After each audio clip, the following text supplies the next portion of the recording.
Hello and welcome to The Download from Wise Woman and Wordsmith, where insight meets inspiration. A space for creatives, dreamers and visionaries ready to spark new ideas, ignite purpose and reimagine possibilities. Here we share downloads of wisdom, stories and strategies to help you thrive in your creative journey. I'm your host, Jill Marshall. Tune in, connect and let the magic unfold. Hello and welcome to The Download Connection with me, Jill Marshall. I want to talk to you today about flow, that beautiful, mysterious place where effort disappears, resistance drops away and magic begins to happen. In fact, have you ever noticed how the most extraordinary things often occur when you're not trying to make them happen? That's not a coincidence, that's flow. And more specifically, it happens when you're in flow but not attached to the outcome. When you're showing up, doing the work, feeling the energy moving through you, but not gripping tightly to what it all has to become. So let's begin with the idea of flow itself.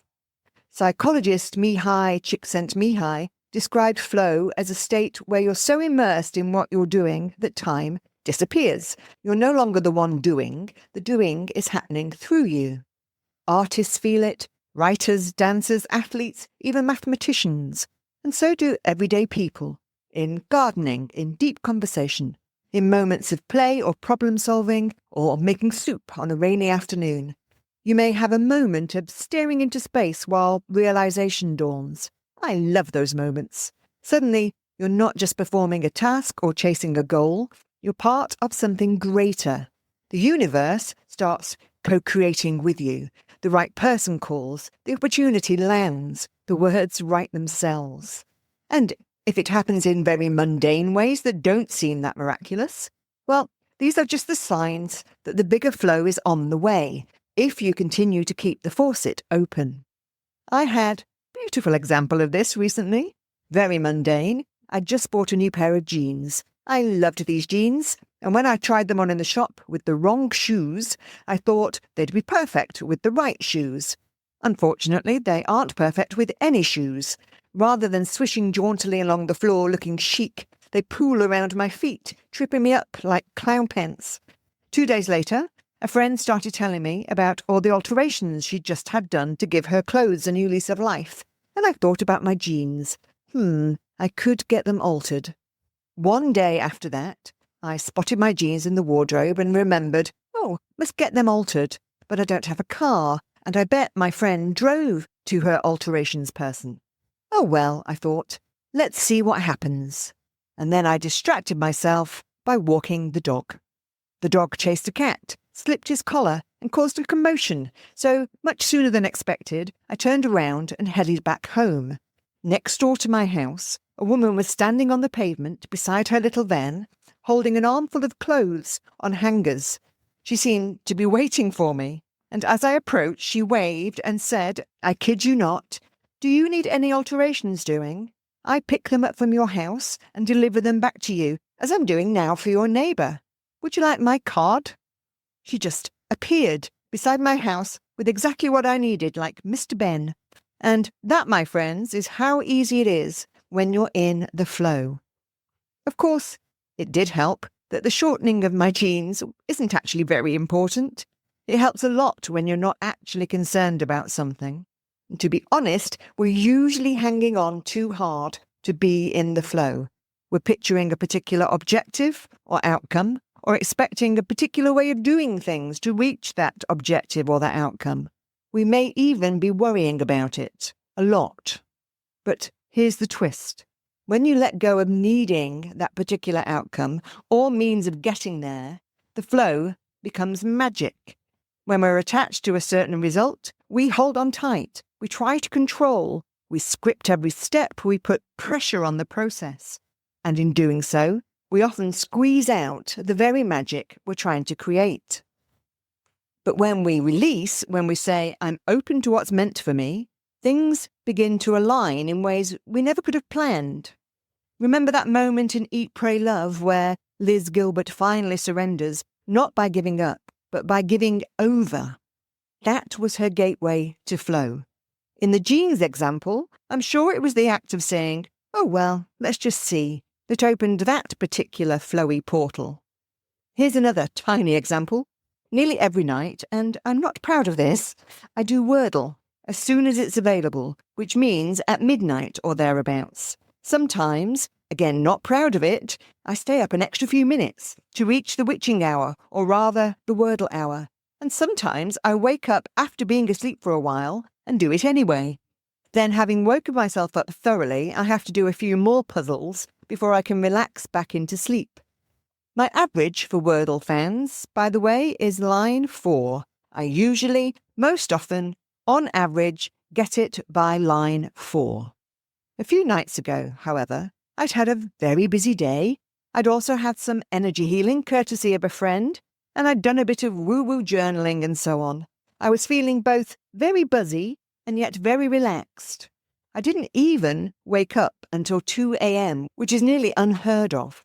I very sleepily flipped onto Wordle as a matter of habit and almost immediately heard vowels coming out in this order.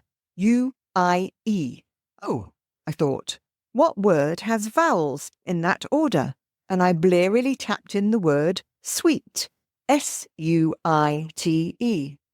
And guess what?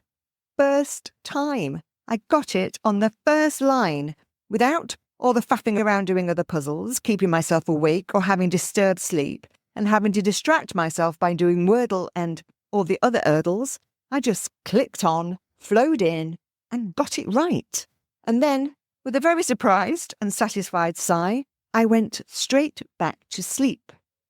This is the same magic behind some of the world's most iconic creations. Einstein said, "I think 99 times and find nothing. I stop thinking, swim in silence, and the truth comes to me." This is the pattern.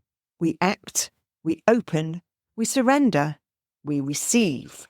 So how do we do this? How do we welcome magic by releasing our grip? Here are a few simple invitations. Number 1, set the intention. Begin with clarity, but not attachment. I'm creating this because I feel called to, not because I demand a certain result. It doesn't even have to be as concrete as an intention. It could just be, oh, I need new towels for my visitors. I've used this one. Or, the car could really do with servicing. Secondly, release control of the outcome. Don't decide how the magic has to look. Let the universe surprise you. Instead, shrug lightly and say, well, let's see what happens.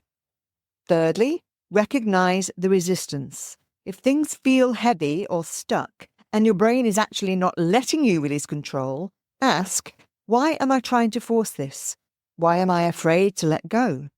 Or why does it need to happen a certain way? This may highlight some very interesting blocks for you.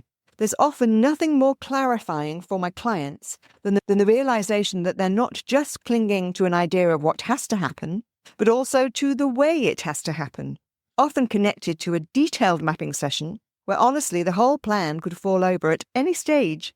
Identify the resistance and let it go. And then return to presence. Flow can't be future-tripped. It lives in the now. Be here. And often that means doing something completely different and often unrelated. Walk the dog. Walk someone else's dog. Call a friend. Try on your newly altered jeans. Forget as thoroughly as possible about what you wanted to achieve and let it happen without your interference. Because it will happen without you, I promise. Here's my last example for this episode, and it's this. There wasn't going to be an episode at all. Last week, you see, I published the 20th episode of my podcast. I've done one a week for 5 months. I've just put them all on YouTube. I'm thinking of changing direction into interviews, different formats and so on. Anyway, it came to creating this week's episode, and I couldn't think of a topic, and I also wondered if it's time for a pause. Oh well, I said, let's see what happens. And then I got on with lots of other stuff, including meeting my alterations fairy godmother and getting Wordle on the first line. And suddenly, I have an episode that is about flow and is from flow and is in the flow. So today, dear listener, I invite you into the stream. Let go, open up, be the channel, not the container. Follow the current instead of charting every rock.